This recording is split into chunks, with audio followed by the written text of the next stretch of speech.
اعوذ باللہ من الشیطان اللعین الرجیم بسم اللہ الرحمن الرحیم الحمد للہ رب العالمین والصلاة والسلام علی اشرف الانبیاء والمرسلین واہل بیتہ الطیبین الطاہرین المعصومین اما بعد۔ سورہ مبارکہ حشر آیت نمبر 17 سے آیت نمبر 24 17 سے 24 تک۔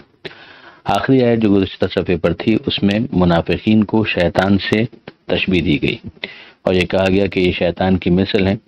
جب اس نے انسان سے یہ کہا کہ اکفر، کہ کافر ہو جا، جب اس نے کفر اختیار کر لیا تو اس نے برات کا اعلان کر دیا۔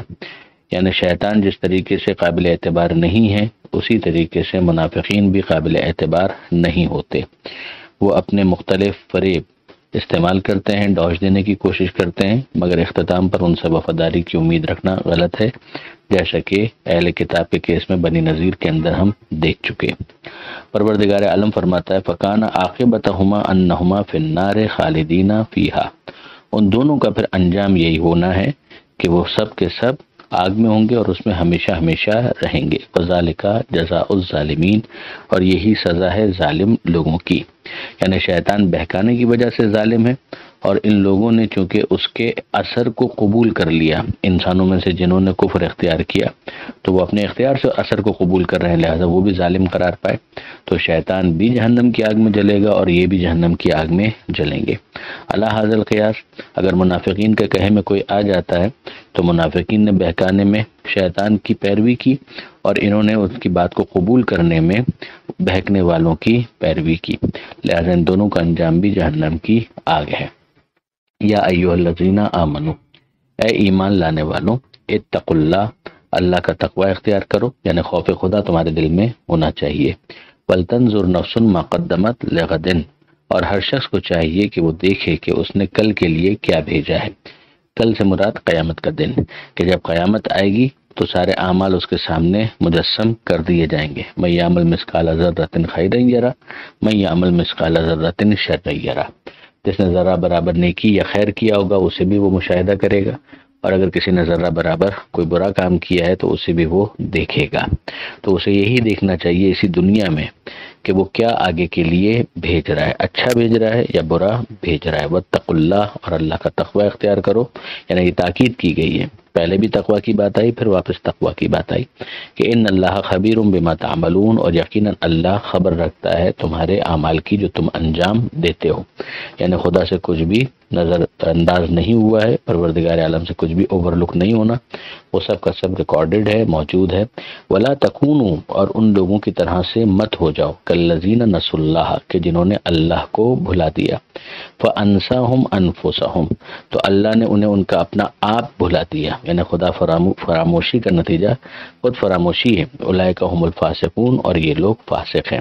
اب اگر آپ دیکھیں تو دو کردار ہمارے سامنے آ جاتے ہیں۔ ایک صاحبان ایمان کا وہ گروہ کہ جو کل کی تیاری ابھی سے کرتا ہے، تو ظاہر ہے کہ یہ وہ افراد ہیں جو انجام سے غافل نہیں ہیں، وہ اپنے آپ سے بھی غافل نہیں ہیں، اور نتیجتاً وہ خدا سے بھی غافل نہیں ہیں، اس لیے کہ وہ اپنے آپ کو کل کے دن میں بہتر حالت میں دیکھنا چاہتے ہیں، اس کی تیاری وہ اسی دنیا کے اندر کرتے ہیں، تو وہ اپنے آپ کو بھی فراموش کیے ہوئے نہیں ہیں، وہ اپنے سالویشن کے لیے، انجام کی بہتری کے لیے ایفرٹ کرنا چاہتے ہیں، اس کے لیے انہوں نے اپنے آپ کو خدا سے مربوط کیا ہوا ہے، اللہ کا وہ تقوی اختیار کرتے ہیں۔ ان کے مقابلے میں وہ افراد ہیں کہ جنہوں نے اللہ کو بھلا دیا ہے اور اللہ نے انہیں ان کا اپنا آپ فراموش کروا دیا ہے، یعنی اس کا نتیجہ یہی نکلنا ہے کہ جب وہ خدا کو بھول جائیں گے تو دنیا کی لذتوں کے اندر مگن ہو جائیں گے، نہ ان کو قیامت کی کوئی فکر ہوگی، نہ نجات کی کوئی فکر ہوگی، نہ کوئی پرواہ ہوگی۔ یہ وہ افراد ہیں کہ جو اعلان کر دیں گے کہ بابر بہش کوش کے عالم دوبارہ نیست، کہ جو عیاشی کرنی ہے کر لو، اس لیے کہ کوئی دوسری دنیا نہیں ہے، کوئی دوسری زندگی نہیں ہے۔ اب یہ خود فراموشی نتیجہ بن جاتی ہے فسق و فجور کا، اولئک هم الفاسقون۔ اسی کو قرآن مجید میں کبھی پروردگار عالم ختم اللہ علی قلوبہم کے عنوان سے بیان کرتا ہے کہ ان کے دلوں پر مہر لگا دی، جب ان کی حرکتیں یہی ہوں گی تو پھر ان سے توفیقات سلب کر لی جائیں گی۔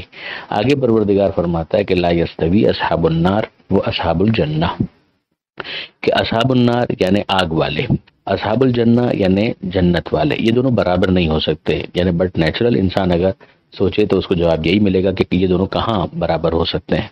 اصحاب الجنت هم الفائزون، اصحاب الجنہ یعنی جنت والے وہی نتیجے میں کامیاب ہیں، یعنی اب پیچھے سے اس کو اگر آپ کنیکٹ کر لیں کہ اگر ایک انسان اس دنیا میں قیامت کی پرواہ کرے گا اور یہاں پر وہ ایفرٹس کرے گا تو اس کا نتیجہ کیا نکلے گا کہ وہ وہاں پر اصحاب الجنہ میں شمار ہو جائے گا اور کامیاب ہو جائے گا. اور اس کے مقابلے میں اگر وہ شخص ہے کہ جو اپنے آپ کو فراموش کر دیتا ہے، خدا سے اپنے تعلق کو بھلا دیتا ہے، تو اسے انجام کی پرواہی نہیں ہوگی اور نتیجتاً وہ اصحاب النار میں شامل ہو کر نقصان اٹھانے والوں میں شمار ہو جائے گا. اب پروردگار عالم یہ ارشاد فرماتا ہے کہ اس دنیا میں تمہیں اس بات کی طرف متوجہ کرنے کے لیے کہ تمہیں کل کیا کرنا ایسا بھیجنا چاہیے کہ جس کی وجہ سے تم کل کامیاب ہو جاؤ، ہم نے اس قرآن کو نازل کیا. اور اس کے اندر اثر اتنا زیادہ ہے کہ اگر ہم اسے پہاڑ کے اوپر نازل کرتے تو تم دیکھتے کہ وہ بھی اس سے اثر قبول کر کے ٹکڑے ٹکڑے ہو جاتا. ٹکڑے ٹکڑے ہونے کا مطلب کیا ہے؟ یعنی اس کی اثر پذیری، یعنی اس کو ایکسیپٹ کرنا، اس کے اثر کو محسوس کرنا. پروردگار فرماتا ہے کہ لو انزلنا هذا القرآن على جبل لرأيته خاشعا متصدعا من خشیت اللہ.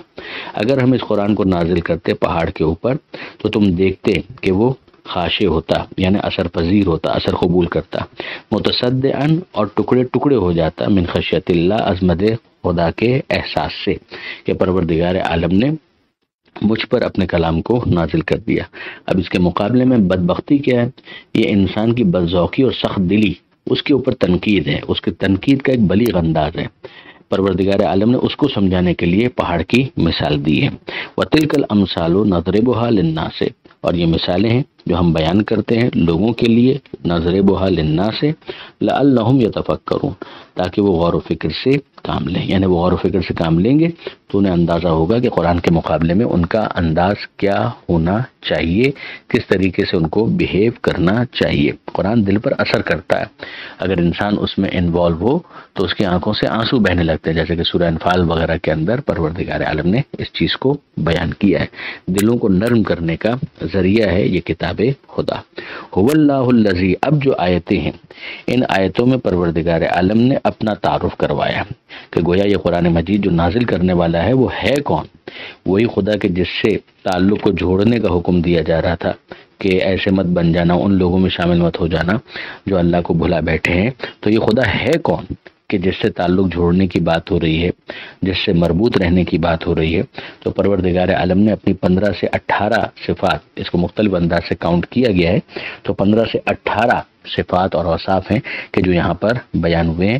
اور ان آیتوں کے اندر اتنی تاثیر ہے کہ روایات کے اندر بہت زیادہ تاکید آئی ہے ان کی تلاوت کرنے کی، یہاں تک کہ کہا گیا کہ اس میں اعظم اسی میں سے ہے. پروردگار فرماتا ہے کہ هو اللہ، اللہ وہی تو ہے، الذی لا الہ الا ہو، کہ جس کے سوا کوئی دوسرا خدا نہیں. ابھی آپ دیکھیں گے کہ تینوں آیتوں کے اندر یہ ہیڈ لائن ہمیں کامن نظر آئے گی، هو اللہ، اللہ وہی تو ہے. تو یہاں پر ارشاد ہوتا ہے کہ اللہ وہی تو ہے کہ جس کے سوا کوئی دوسرا خدا نہیں. عالم الغیب و شہادہ، غیب کا اور شہود کا سب علم اسی کے پاس ہے. یعنی یہ انسان کی نسبت ہوتا ہے کہ کچھ چیزیں مشاہدے میں آتی ہیں، آبزرویشن میں آتی ہیں، کچھ چیزیں آبزرویشن میں نہیں آتی جو غیب کہلاتی ہیں. مگر پروردگار عالم کے لیے ان دونوں چیزوں کا الگ الگ کوئی مطلب ہی نہیں ہے، اس کے لیے سب شہود ہی شہود ہے. یعنی پروردگار عالم ان چیزوں کو بھی جانتا ہے جو تمہارے لیے غیب ہے اور ان چیزوں کو بھی جانتا ہے جو تمہارے لیے شہود ہے، اسے ہر چیز کا علم ہے. هو الرحمن الرحیم، وہی رحمان ہے رحیم ہے. رحمان ہے یعنی اس کی رحمت عمومی، اس کی جنرل مرسی جس سے سب مومن کافر اس دنیا کے اندر استفادہ کرتے ہیں. آکسیجن جب پھیپڑوں تک پہنچتی ہے تو مومن کے لیے بھی سانس لینا ممکن ہوتا ہے، کافر کے لیے بھی سانس لینا ممکن ہوتا ہے. جب پانی کوئی پیتا ہے تو مومن کی پیاس بھی بجھتی ہے اور کافر کی پیاس بھی بجھتی ہے. یہ خدا کی رحمت عمومی ہے. اور پھر اس کے بعد الرحیم، وہی خدا رحیم بھی ہے، یعنی اس کی رحمت جو خاص ہے صاحبان ایمان کے لیے، اور اس کا بہترین مظاہرہ ہوگا میدان قیامت میں کہ وہاں پر پھر صرف ضرورت کے مطابق نہیں دیا جائے گا. وہاں پر تو ظاہر ہے کہ ریوارڈ کی منزل ہے، پنشمنٹ کی منزل ہے، تو وہاں پر اس کو دیا جائے گا کہ جس نے اپنے آپ کو اس کے لیے کوالیفائی کیا ہے. هو اللہ، اللہ ہی وہ ہے. یہ دوسری آیت شروع ہو گئی، 23ویں آیت. هو اللہ، اللہ وہی ہے کہ الذی لا الہ الا ہو، کہ اس کے سوا کوئی دوسرا خدا نہیں ہے. الملک، وہی بادشاہ ہے. یعنی دنیا کی بادشاہتیں تو عارضی ہیں، ختم ہو جاتی ہیں، اعتباری ہیں. لوگوں کے ماننے سے کوئی بادشاہ بن گیا، لوگوں کا انکار ہو گیا تو بادشاہت ختم بھی ہو گئی. لیکن نہیں، خدا وہ ہے کہ جس کی بادشاہت حقیقی ہے، وہی ملک ہے. القدوس، اور پھر وہ قدوس ہے، وہ بے عیب ہے. یعنی بے عیب ہے تو وہ ظلم نہیں کرتا، یعنی پروردگار عالم پاک و پاکیزہ ہے. السلام، اور پھر وہ پروردگار سلام بھی ہے. وہ جس راستے کی طرف بلاتا ہے وہ بھی سلام ہے، جس منزل کی طرف بلاتا ہے وہ بھی سلام ہے، اس کی طرف سے سلامتی ہی سلامتی ہے. المؤمن، اور وہی مومن بھی ہے، یعنی وہ امن دینے والا ہے، وہ امان دینے والا ہے. المہیمن، وہی تحفظ فراہم کرنے والا ہے، وہی حفاظت کرنے والا ہے. العزیز، وہ ایسا غالب ہے، زبردست ہے کہ جس کو شکست نہیں دی جا سکتی، اور وہ صاحب عزت بھی ہے. پھر الجبار، وہ ایسا ہے کہ جو تسلط رکھتا ہے. اور جبار کا ایک دوسرا مطلب ہے کہ اصلاح کرتا ہے. جابر العظم الکثیر، کہ ٹوٹی ہوئی ہڈیوں کو جوڑنے والا، یعنی وہ اصلاح کرنے والا بھی ہے. یعنی اس کے پاس اتنی طاقت ہے، قوت ہے کہ جو تسلط کے لیے بھی کافی ہے اور اصلاح کے لیے بھی کافی ہے. المتکبر، اور بڑائی اسی کے لیے زیبا ہے. تکبر، کبریائی، یہ اسی کو زیب دیتا ہے. پروردگار عالم کے سوا کسی اور کے لیے تکبر زیبا نہیں ہے. سبحان اللہ، اللہ بے عیب ہے. اما یشرکون، جو یہ کافر، جو یہ مشرک کہتے ہیں اس سے اللہ بے عیب ہے، بالاتر ہے، منزہ ہے. یعنی جو مشرکین خدا کے ساتھ شرک قرار دیتے ہیں، بتوں کو کہتے ہیں کہ یہ خدا کے شریک ہیں، خدا سے بہت بالاتر ہے. اب اس کے بعد جو آخری آیت آ رہی ہے، هو اللہ، خدا وہی ہے. الخالق البارئ المصور، یہ تین صفات ایک ساتھ بیان ہوئی کہ وہ خالق بھی ہے، باری بھی ہے، مصور بھی ہے. اگر آپ دیکھیں تو اس کے اندر مصور کا مطلب تو بالکل واضح کہ مصور کا مطلب ہے صورت دینے والا، صورت گری کرنے والا. خالق کا مطلب ہے خلق کرنے والا، یعنی پیدا کرنے والا. اور باری کا مطلب ہے پیدا کرنے والا. تو اب ان تینوں کے درمیان فرق کیا ہے؟ بظاہر اگر آپ دیکھیں تو ان تینوں کے درمیان فرق کرنا آسان نہیں ہے، لیکن بہرحال علماء کرام نے جو بات بیان کی ہے اس کی روشنی میں عرض کیا جائے کہ خالق کا مطلب ہے منصوبہ تخلیق. جس طریقے سے اگر آپ میپ کے اوپر، کاغذ کے اوپر ایک میپ ڈرا کرتے ہیں کہ مثلا یہ بلڈنگ اگر بنانی ہے تو اس کا نقشہ کیا ہونا چاہیے، ایک اندازہ مقرر کرنا کہ اتنا مٹیریل اس کے اندر لگے گا، اتنا مٹیریل اس کے اندر چاہیے، اور اس کا نقشہ اس طریقے سے ہوگا. پھر اس کے بعد ہے اس کو عدم سے وجود میں لانا، اور پھر عدم سے جب وجود میں لایا جائے گا تو اس کو ایک صورت دی جائے گی، اس کو ایک شیپ دی جائے گی. تو یہ تین چیزیں بظاہر اگر آپ دیکھیں تو انسان کے لیے تو الگ الگ قابل تصور ہو سکتی ہیں، لیکن پروردگار عالم کے باب میں انسان اگرچہ عدم سے وجود تو نہیں دیتا ہے، وہ تو پری ایگزسٹنگ مٹیریل ہوتا ہے جس کو ایک نئی شیپ دے رہا ہوتا ہے. مگر خدا کے معاملے کے اندر یہ تین الگ الگ مراحل نہیں ہیں. پروردگار عالم جب کہا جاتا ہے خالق ہے تو اس کے اندر یہ تینوں چیزیں سمجھ میں آ جاتی ہیں. جب باری کہا جاتا ہے تو اس کے اندر بھی یہ تینوں چیزیں سمجھ میں آ جاتی ہیں. اور مصور اگر کہا جاتا ہے تو اس میں بھی یہ تینوں چیزیں سمجھ میں آ جاتی ہیں. لیکن ان تینوں کو غالباً سمجھانے کے لیے الگ الگ انداز میں بیان کیا گیا کہ پروردگار عالم کا اندازہ بالکل ٹھیک اندازہ ہوتا ہے، اسی کے مطابق وہ عدم سے وجود عطا کرتا ہے، اور جب وجود عطا کرتا ہے تو صورت دیتا ہے، جس کی جیسی صورت وہ چاہتا ہے بناتا ہے. مثلا انسان کے بارے میں خدا کہتا ہے کہ یصورکم فی الارحام کیف یشاء، کہ تمہاری ماؤں کے رحم میں وہ تمہیں صورت عطا کرتا ہے، تمہاری تصویر بناتا ہے جیسی چاہتا ہے. لہ الاسماء الحسنی، اسی کے لیے سارے اچھے اچھے نام ہیں. یعنی اس کے علاوہ بھی جتنے کمال کی صفات ہیں وہ سب کی سب پروردگار عالم کی ہے. یسبح لہ ما فی السماوات والارض، اور اس کے تسبیح کر رہے ہیں جو کچھ بھی آسمانوں میں ہے اور زمین میں ہے. وہو العزیز الحکیم، اور وہ عزیز ہے اور حکیم ہے. یعنی وہی صاحب عزت، ایسا غالب کہ جس کو شکست نہیں دی جا سکتی، اور پھر حکیم بھی ہے، یعنی ٹھیک ٹھیک کام کرنے والا ہے. کب کرنا ہے، کیسے کرنا ہے، کتنا کرنا ہے، یہ اس کی حکمت ہے. پروردگار عالم خوب جانتا ہے کہ کسی کام کو کب، کسے، کیسے اور کتنا انجام دیا جائے. یہ آیت نمبر 24 کے الحمدللہ جس پر سورہ مبارک حشر مکمل ہوا. اور اب اس کے بعد سورہ ممتحنہ ہے کہ جس کو انشاءاللہ کل بیان کیا جائے گا. پروردگار عالم سے دعا ہے قرآن پڑھنے، سمجھنے اور عمل کرنے کی توفیق عطا فرما، اور وارث قرآن امام زمانہ کے ظہور میں تعجیل فرما. بسم اللہ الرحمن الرحیم. آج سے سورہ مبارکہ ممتحنہ کا آغاز ہو رہا ہے. چونکہ اس سورہ کے دوسرے حصے میں ایک امتحان کا تذکرہ ہے جو ان خواتین کا لیا جائے گا کہ جو مکہ مکرمہ سے ہجرت کر کے مدینہ منورہ آئی ہیں جبکہ صلح حدیبیہ ہو چکی ہے.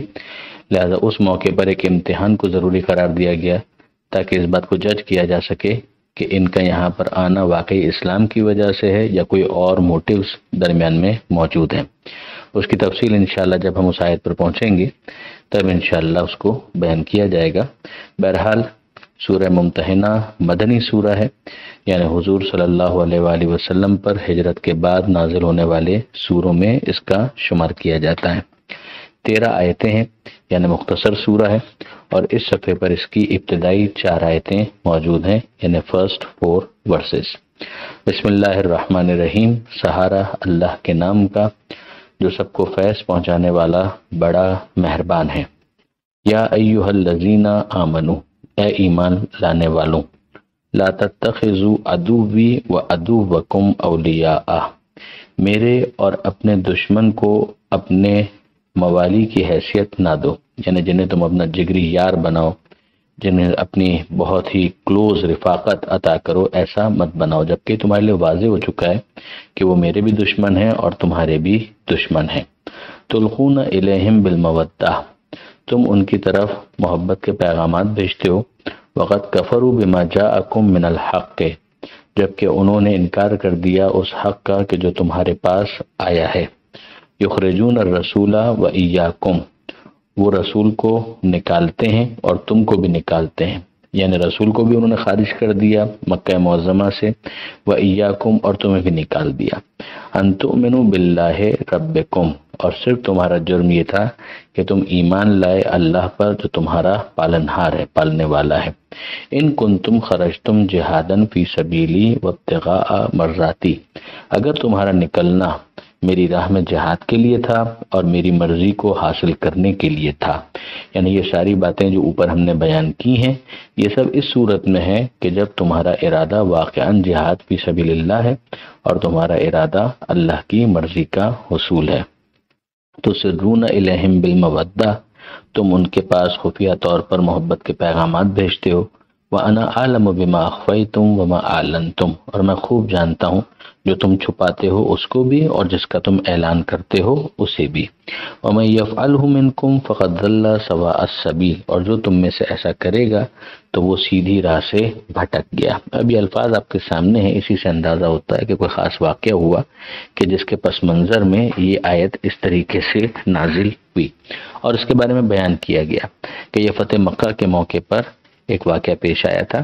پیغمبر اکرم صلی اللہ علیہ وآلہ وسلم نے جب اس بات کو مشاہدہ کیا کہ مشرکین مکہ نے صلح حدیبیہ کی خلاف ورزی کر دی ہے اور وہ اس کی شیخوں کا پاس نہیں رکھ رہے، تو پھر پیغمبر اکرم کے لیے قطعاً ضروری نہیں تھا کہ وہ صلح حدیبیہ کو آنر کریں، کیونکہ اس کی شکستگی اور اس کا توڑنا خود مشرکین کی جانب سے ہو چکا تھا۔ لہذا پیغمبر اکرم صلی اللہ علیہ وآلہ وسلم پلان کر رہے تھے کہ مکہ کو فتح کیا جائے اور اس کو مخفی رکھا جا رہا تھا، اور اس میں یہ ہوا کہ خاتون جو مکہ مکرمہ سے آئی ہوئی تھی جس کا نام سارہ بتایا جاتا ہے، اور اس کو ایک صحابی رسول نے کہ جن کا نام حاتب بن بلتعہ، اور بعض نے کہا کہ حاتم بن ابی بلتعہ، انہوں نے اس کے ذریعے سے ایک پیغام مکہ کے مشرکین کو بھجوایا کہ پیغمبر اکرم صلی اللہ علیہ وآلہ وسلم مکہ کی طرف آنے کا ارادہ رکھتے ہیں، لہذا وہ اپنا بچاؤ کا انتظام کر لیں۔ ابھی حاتب بن بلتعہ نے یہ کام کیوں کیا اس کو خود انہوں نے بعد میں ایکسپلین کیا، ایلوبریٹ کیا۔ جب ان کا یہ راز فاش ہو گیا، کیس یہ بنا کہ وہ سارا وہ خاتون جو مکہ مکرمہ کی تھیں یہ والا پیغام اپنے بالوں کے اندر چھپا کر لے جا رہی تھی۔ پیغمبر اکرم صلی اللہ علیہ وآلہ وسلم کو وحی کے ذریعے سے پروردگار عالم نے انفارم کیا، اور پیغمبر اکرم صلی اللہ علیہ وآلہ وسلم نے حضرت امیر المومنین علی بن ابی طالب علیہ السلام اور بعض دیگر صحابہ کرام کے ساتھ کو روانہ کیا کہ راستے میں خاتون اس طرح کی تمہیں ملے گی، اس سے دریافت کرو اور جو پیغام اس کے پاس ہو اس پیغام کو لے کر میرے پاس آ جاؤ۔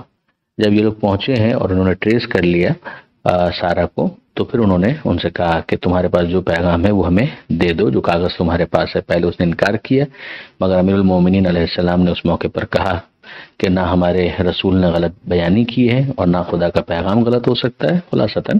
تو پھر اس کے بعد تلوار کھینچی، جس کو دیکھ کر اس خاتون نے، سارہ نے، وہ کاغذ جو اس کے پاس تھا، جو خط جس چیز کے اوپر لکھا گیا تھا، وہ حوالے کر دیا، اور اس طرح سے حاتب کا یہ قضیہ جو ہے وہ بالکل فاش ہو گیا۔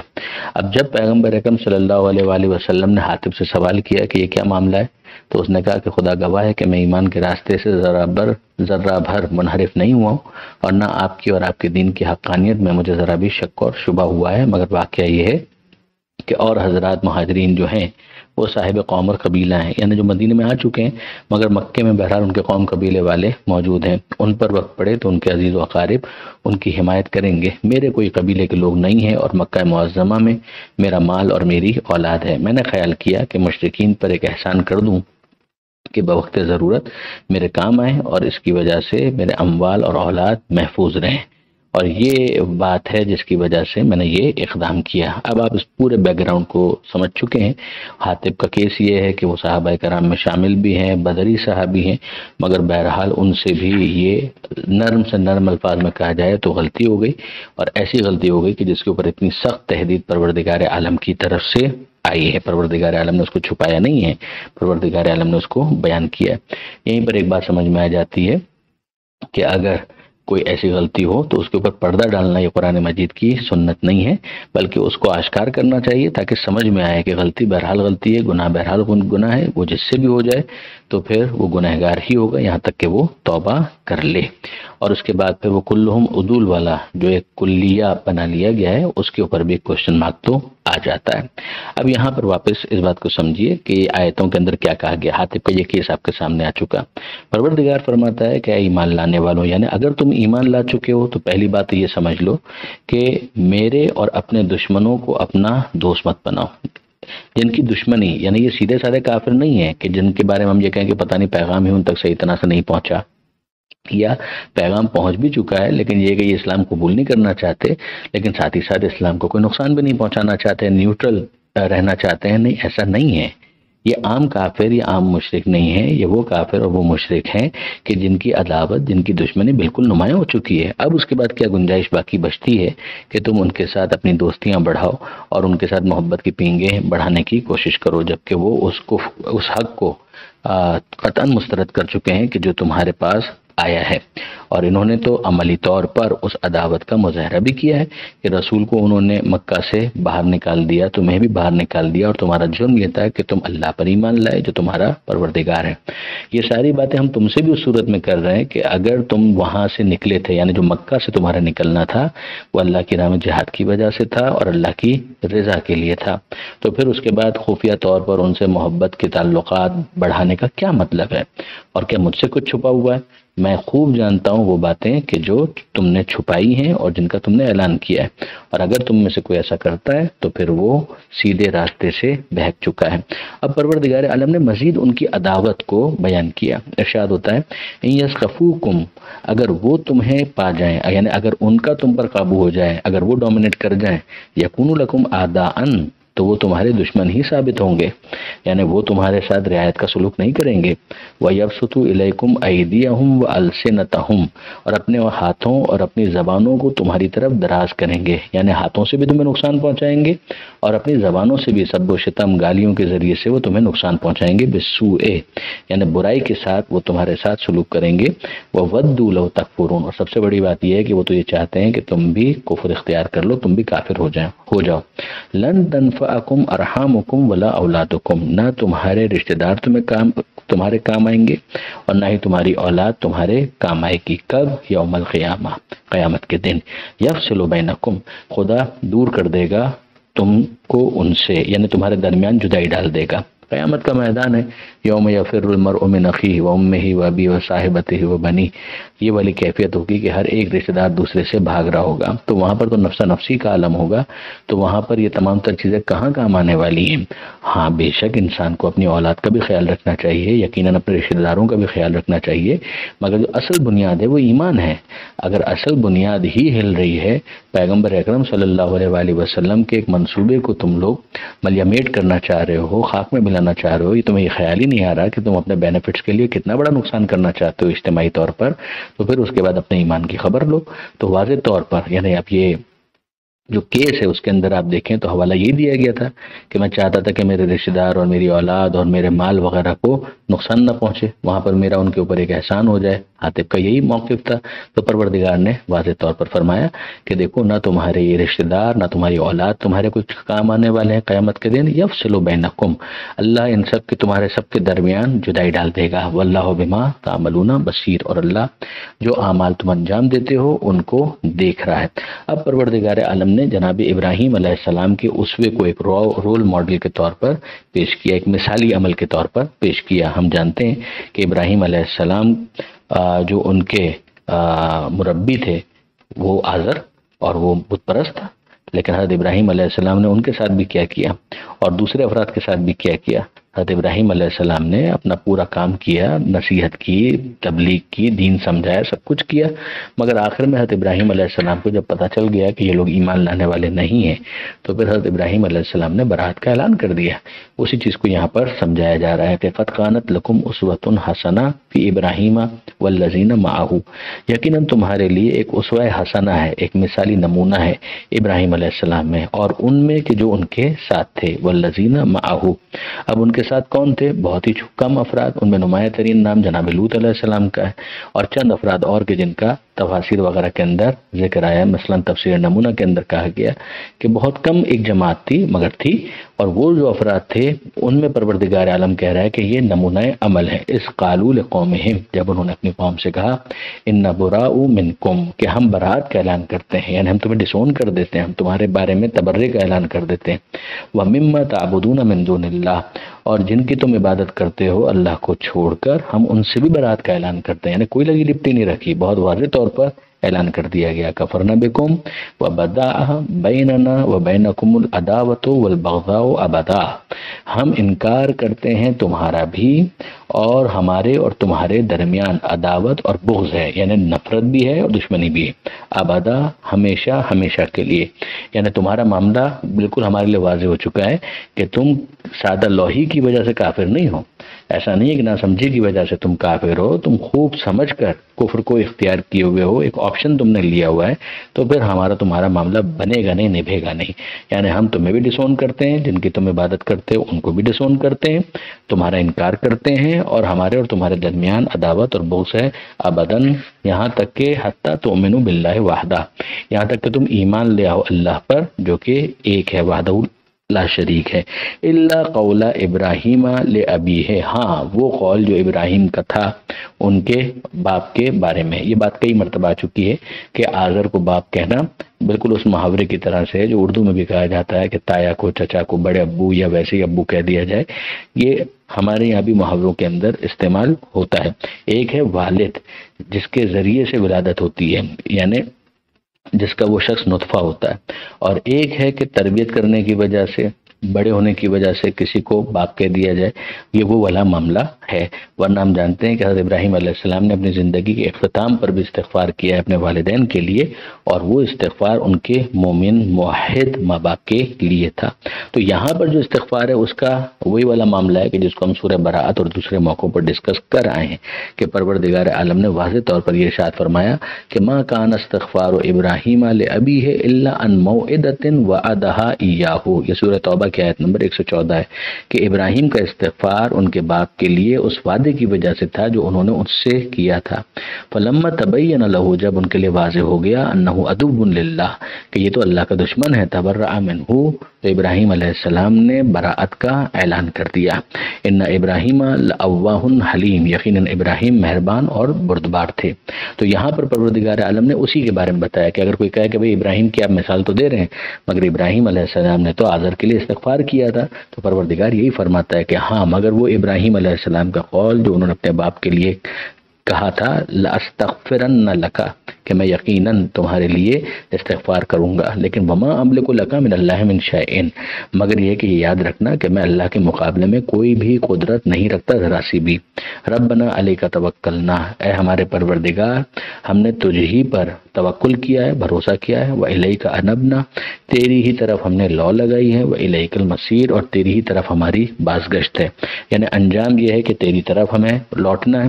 دنیا میں رہتے ہوئے ہماری کیفیت یہ ہے کہ ہماری لو تجھی سے لگی ہوئی ہے اور تجھی پر ہمارا بھروسہ بھی ہے، یعنی راز و نیاز بھی جو کرنا ہوتا ہے ہم تجھی سے کرتے ہیں، اپنے دل کا حال جو بیان کرنا ہوتا ہے وہ بھی تجھی سے بیان کرتے ہیں، اور پھر اگر دوسروں سے مبارزہ کر رہے ہیں، مقابلہ کر رہے ہیں، تو ہمارا بھروسہ کس پر ہے؟ تعداد تو ہماری کم ہے، نہ ہمارے پاس ایمونیشن ہے، نہ اسلحہ ہے، نہ کوئی اور سپلائی ہے، تو پھر کیا ہے؟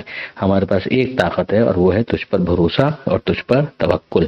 تو یہاں پر بالکل واضح ہو گیا کہ ابراہیم علیہ السلام کا یہ والا جو قول سوال تھا جو آذر کے حوالے سے تھا. اگر ایسی کوئی سچویشن مسلمانوں کو ہوتی تو کوئی پرابلم نہیں تھا، مگر وہ کہ جن کا عدو خدا ہونا، دیکھیے وہاں پر بھی جو لفظ استعمال ہوا ہے سورہ توبہ کے اندر وہ یہی ہے کہ انہ عدو للہ، اور یہاں پر بھی پہلی جو آیت ہے اس کے اندر پروردگار عالم نے یہی کہا ہے کہ لا تتخذوا عدوی وعدوکم، کہ میرے اور اپنے دشمنوں کو اپنا دوست مت بناؤ. یعنی جب واضح ہو چکا کہ یہ دشمن ہے تو پھر اس کے بعد دوستی کی کوئی گنجائش نہیں ہے. بھولے بھٹکے ہوتے ایسا ہی معاملہ ہوتا جیسے ابراہیم علیہ السلام کا تھا، جب تک ان کے لیے واضح نہیں ہوا تو آذر کے لیے بھی وہ دعا مانگ رہے تھے، یہ وعدہ کر رہے تھے کہ ہاں میں تیرے لیے دعا کروں گا، لیکن بات سیدھی اور صاف ہے کہ جب واضح ہو جائے تو پھر کوئی گنجائش باقی نہیں بچتی. یہ آیت نمبر 4 ہے کہ جس پر یہ صفحہ مکمل ہوا. پروردگار عالم سے دعا ہے قرآن پڑھنے، سمجھنے اور عمل کرنے کی توفیق عطا فرما، اور وارث قرآن امام زمانہ کے ظہور میں تعجیل فرما. بسم اللہ الرحمن الرحیم. سورہ مبارکہ ممتحنہ، آیت نمبر 5 سے آیت نمبر 10، 5 to 10.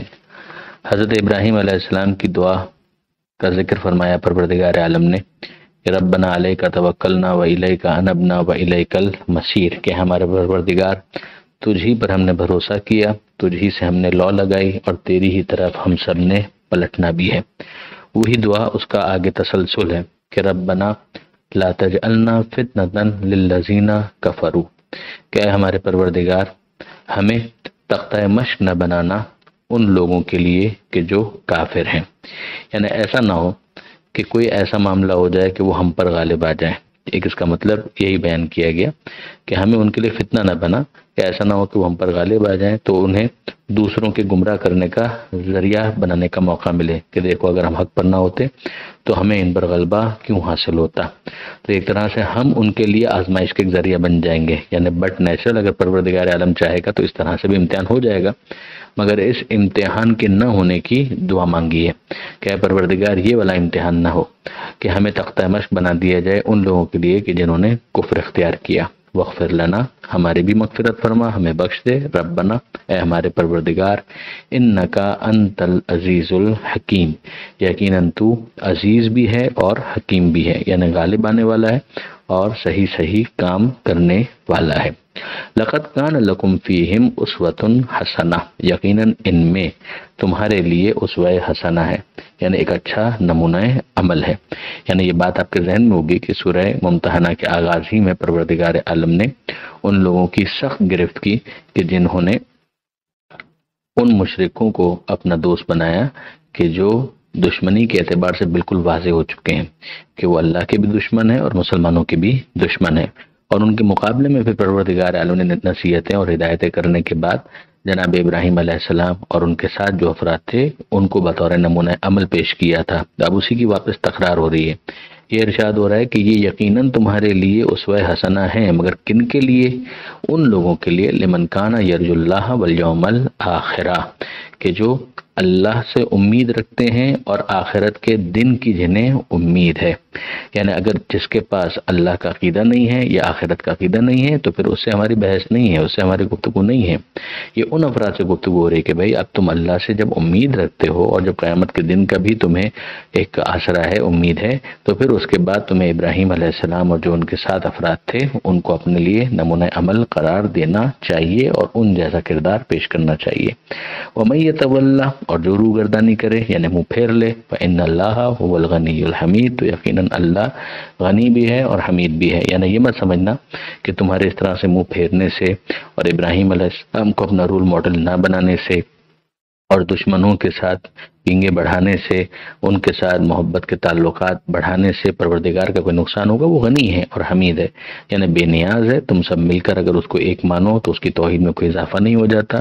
تم سب مل کر اگر اس کے خدا ہونے کا انکار کر دو تو خدا کو کوئی نقصان نہیں ہو جاتا. یہ تو خود تمہاری اسپریچول اپلفمنٹ کے لیے اور احقاق الحق ہے. تو خدا کا جہاں تک معاملہ ہے وہ غنی ہے، یعنی بے نیاز ہے، اسے تمہاری کوئی حاجت نہیں ہے، اور حمید بھی ہے، یعنی وہ قابل تعریف بھی ہے، تعریف کا حقدار بھی ہے. اصل اللہ ان یجعل بینکم و بین الذین آتیتم منہم مودۃ. اب پروردگار عالم ان لوگوں کو مخاطب کر کے ایک اور امکان کی طرف متوجہ کر رہا ہے.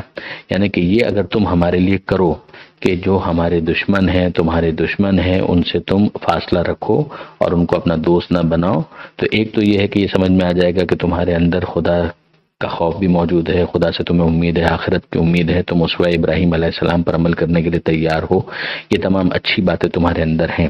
اور اب ہم تمہیں بتاتے ہیں کہ اس بات کا بھی امکان ہے، اصل اللہ ہو، بہت ممکن ہے کہ اللہ تمہارے درمیان اور ان کے درمیان ان یجعل بینکم و بین الذین عادیتم منہم، ان کے درمیان جن سے تمہاری اس وقت دشمنی ہے ان میں سے بعض سے تمہارے لیے محبت پیدا کر دے، یعنی حالات یکساں نہ رہیں۔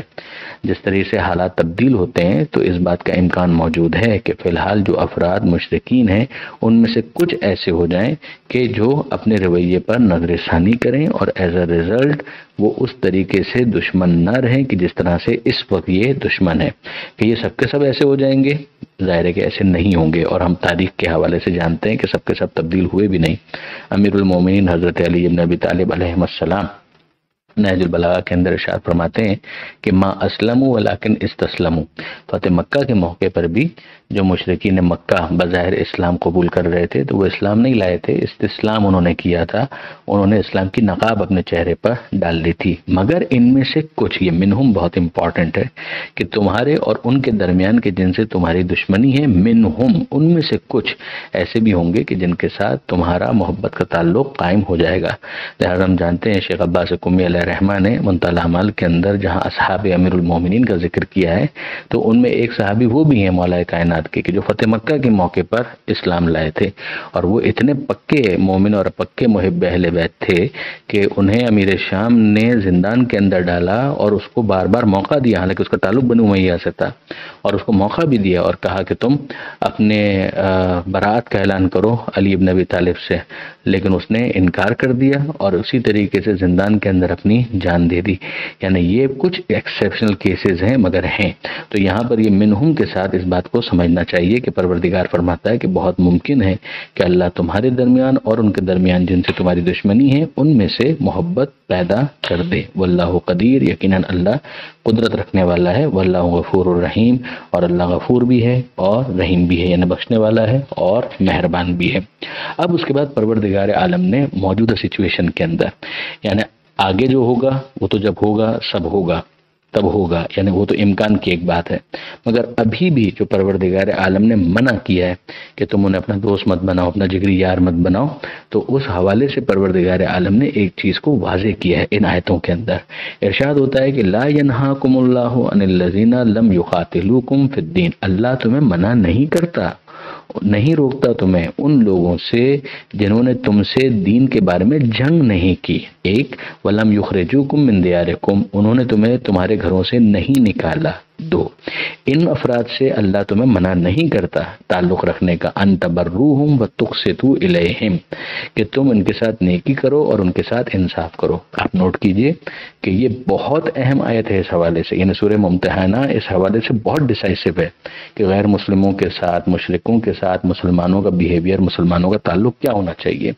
ایک طرف وہ مشرک ہیں، وہ کافر ہیں کہ جن کی عداوت بالکل واضح ہو چکی ہے کہ یہ ہاسٹائل ہیں اور وہ اپنی ہاسٹیلٹی کو ایکسپریس کر رہے ہیں مسلمانوں کے خلاف، اور ایک وہ ہیں کہ نہیں، خاموش ہیں، ٹھیک ہے وہ مشرک ہیں، ٹھیک ہے وہ کافر ہیں، لیکن بہرحال انہوں نے مسلمانوں کو نقصان نہیں پہنچایا، نہ ان کے ساتھ جنگ کرنا چاہتے ہیں، نہ ان کے ساتھ لڑنا چاہتے ہیں، نہ انہیں گھر سے بے گھر کر رہے ہیں، بے دیار کر رہے ہیں، تو کیا ان کے ساتھ بھی بس لڑتے ہی چلے جانا ہے؟ نہیں، ایسا نہیں ہے۔ پروردگار عالم واضح طور پر کہتا ہے لا ینہاکم اللہ، اللہ تمہیں منع نہیں کرتا ان الذین لم یقاتلوکم فی الدین، ان لوگوں کے مقابلے میں کہ جنہوں نے تم سے دین کے معاملے میں جنگ نہیں کی ہے، ولم یخرجوکم من دیارکم، اور جنہوں نے تمہیں گھر سے بے گھر نہیں کیا ہے، اللہ تمہیں منع نہیں کرتا کس چیز سے؟ ان تبروہم وتقسطوا الیہم، کہ تم ان کے ساتھ نیکی کا سلوک کرو، ان کے ساتھ انصاف کرو۔ یعنی فرض کرو کہ اگر وہ اپنے کیسز تمہارے کورٹ میں لے آئیں تو ان کے ساتھ انصاف کرو، چاہے ان کے مقابلے پر مسلمان ہی کیوں نہ ہو، مگر ان کے ساتھ انصاف کرو۔ ان اللہ، اس لیے کہ وہ حالت جنگ میں تمہارے ساتھ نہیں ہے۔ ان اللہ یحب المقسطین، یقیناً اللہ انصاف کرنے والوں کو پسند کرتا ہے، دوست کر رکھتا ہے۔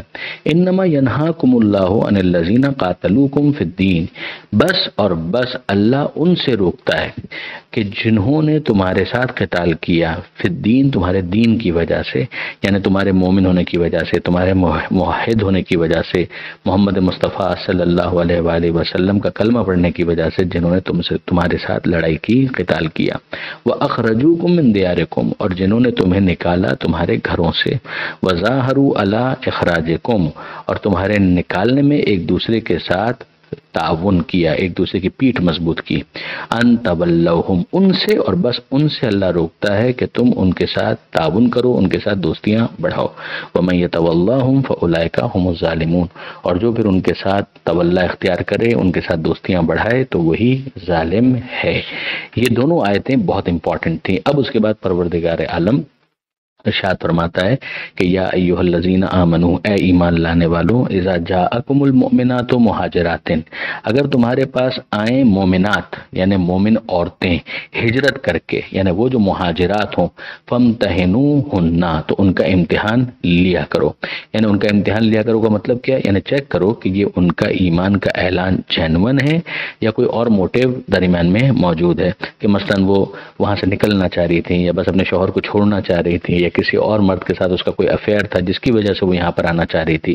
اگر ان میں سے کوئی چیز نہیں ہے اور خالصتاً یہ واقعاً پیغمبر اکرم کی محبت میں، اسلام کی محبت میں آ رہی ہیں تو پھر ٹھیک ہے، ان کو قبول کیا جائے گا۔ اب یہاں پر ایشو آیا، ایکچولی یہ پریکٹیکلی کیس آیا تھا کہ ایک خاتون جو تھیں انہوں نے اسلام کا اعلان کر کے صلح حدیبیہ کے بعد مسلمانوں کے کیمپ کو جوائن کیا، تو اس کا جو شوہر تھا جو کہ یقیناً مشرک تھا، کافر تھا، اس نے آ کر پیغمبر اکرم سے یہ کہا صلی اللہ علیہ وآلہ وسلم کہ معاہدے کے مطابق جو صلح حدیبیہ کے اندر طے ہوا تھا کہ اگر کافروں میں سے کوئی مسلمانوں کی طرف جائے گا تو اسے پلٹا دیا جائے گا، ہاں مسلمانوں میں سے اگر کوئی کافروں کی طرف جائے گا تو اسے نہیں پلٹایا جائے گا۔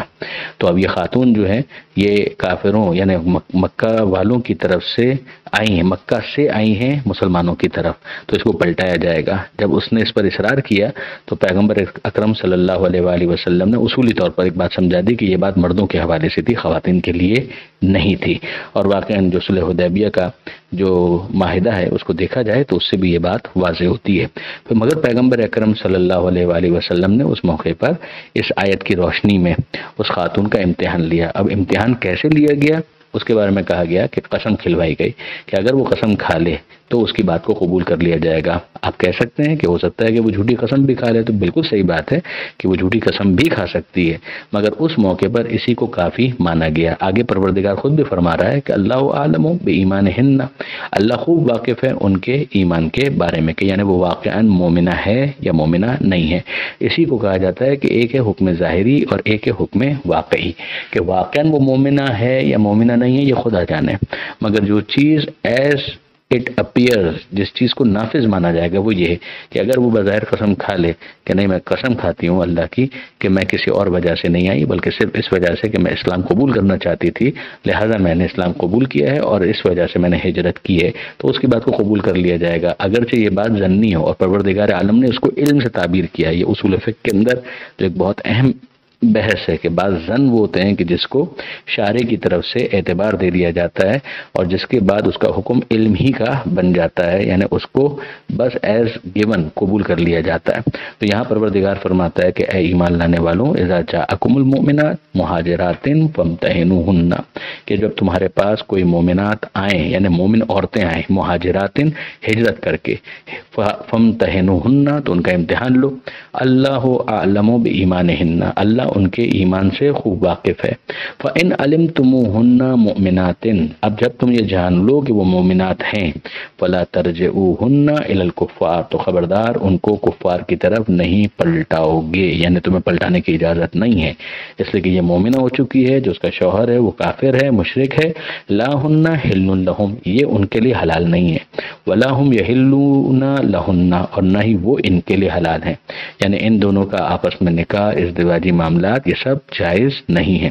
وَآتُوهُمْ مَا أَنفَقُوا، ہاں ان کو دے دو جو انہوں نے خرچ کیا ہے، یہاں پر مہر مراد لیا ہے اکثر مفسرین نے، کہ ان کو دے دو، یعنی ان کافروں کو بھی دے دو جن سے اب یہ جدا ہو گئی ہے.